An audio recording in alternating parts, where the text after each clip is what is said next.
తను రాజీనామా చేయాలంటూ ఇటుపక్క సీజేపీ కార్యకర్తలు కానివ్వండి, విద్యార్థి సంఘాలు కానివ్వండి, ఇటుపక్క కాంగ్రెస్ పార్టీ కానివ్వండి, అందరూ దాదాపుగా ఒకే అంశం మీద నిన్న చేసిన ధర్నా, దాంతోపాటు పోలీసులు చేసినటువంటి లాఠీ చార్జ్ మీద యావత్తు దేశం మొత్తం చూసింది.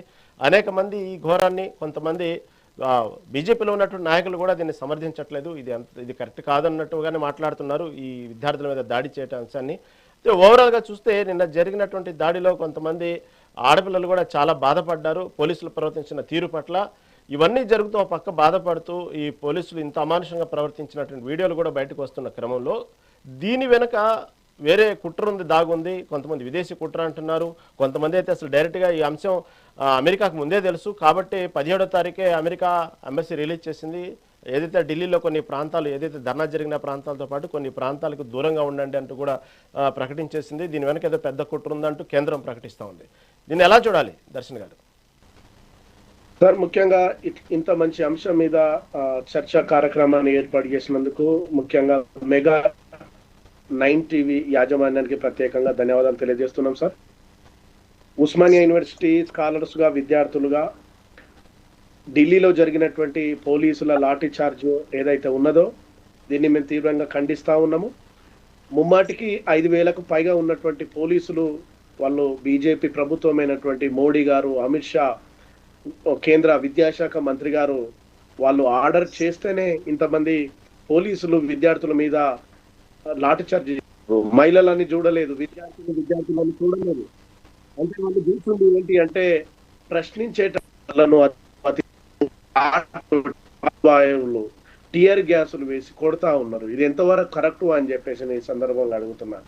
అయితే బీజేపీ ప్రభుత్వం స్ట్రాటజీగా ఏం చేస్తుందంటే తన తప్పుని కప్పిపుచ్చుకునేందుకు ఇది అమెరికా వాళ్ళను లేదంటే వివిధ దేశాలు చేస్తున్నటువంటి కుట్ర అని ఒక స్ట్రాటజీ ప్రకారంగా బీజేపీ ప్రభుత్వము తన తప్పుని కప్పిపుచ్చుకుంటున్నది.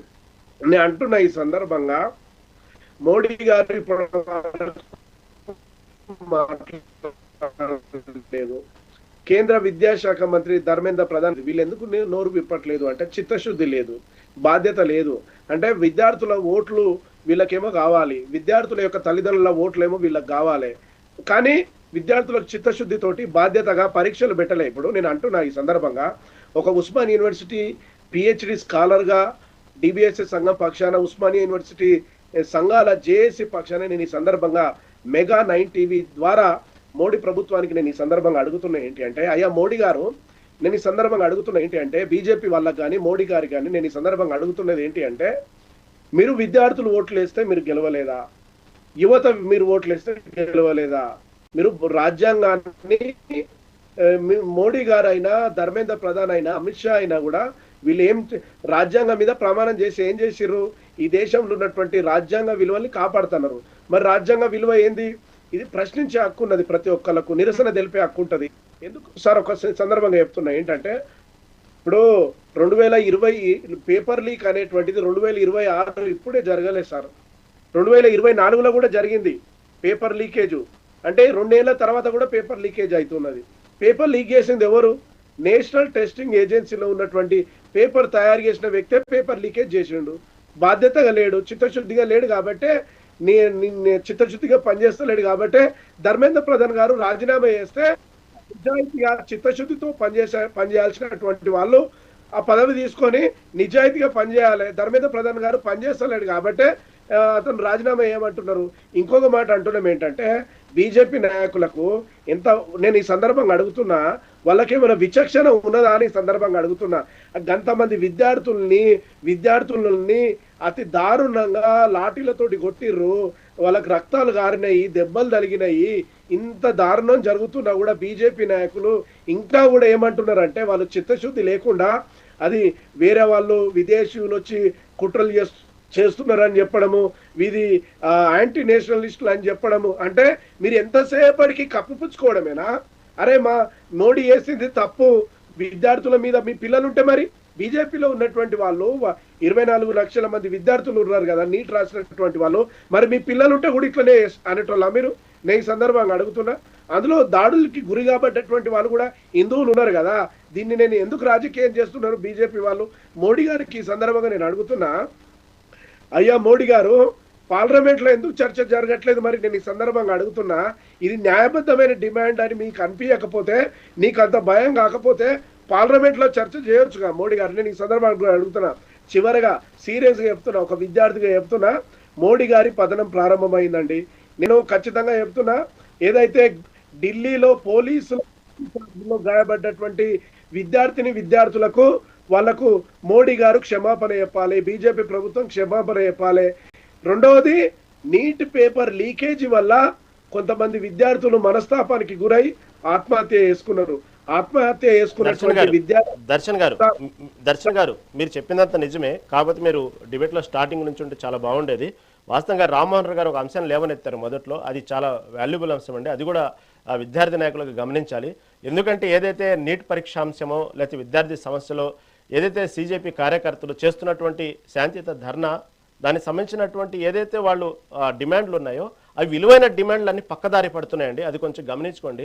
వెళ్ళినటువంటి అంశం ఏంది, అక్కడ ఏ డిమాండ్లు కావాలి, ప్రధాన రాజీనామా చేయడానికి కోరటం వెనుక ఉన్నటువంటి బలమైన కారణాలు ఏంది, పరీక్షల వ్యవస్థలో సంస్థాగతంగా జరుగుతున్న లోపాలు ఏంది, వీటి మీద ఎంతసేపైనా మాట్లాడండి, ధర్నాలు చేయండి, సరే మీరు దానికి సంబంధించిన నిరసన కార్యక్రమాలు తెలియజేయండి. కాకపోతే వెళ్ళిన సందర్భం వేరు.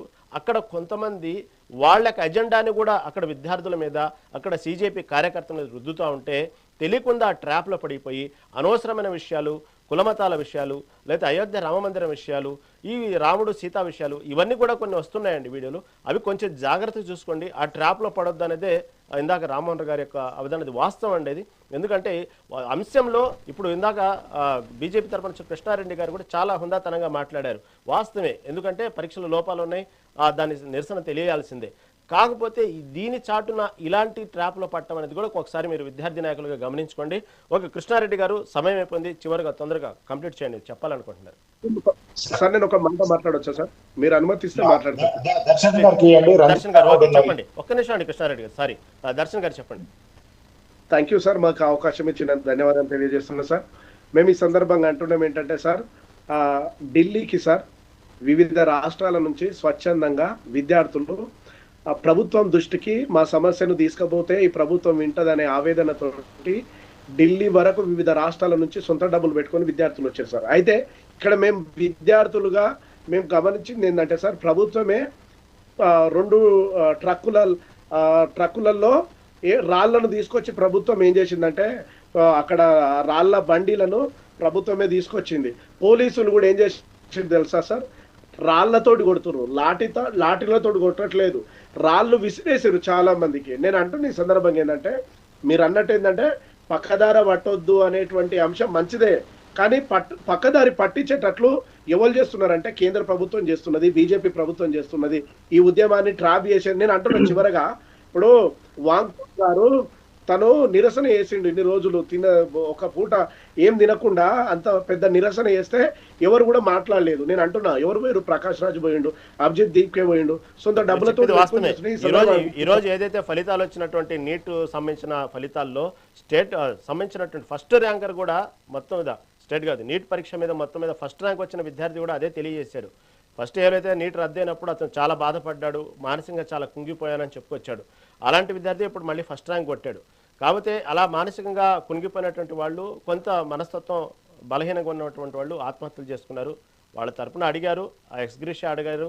సరే, ఆ ఎక్స్గ్రేషియా ఇవ్వాలా వద్దా, అది ఎంతవరకు న్యాయం అనేది తీరా పక్కన పెడితే, మీకు తెలియకుండా కొన్ని డిమాండ్లలో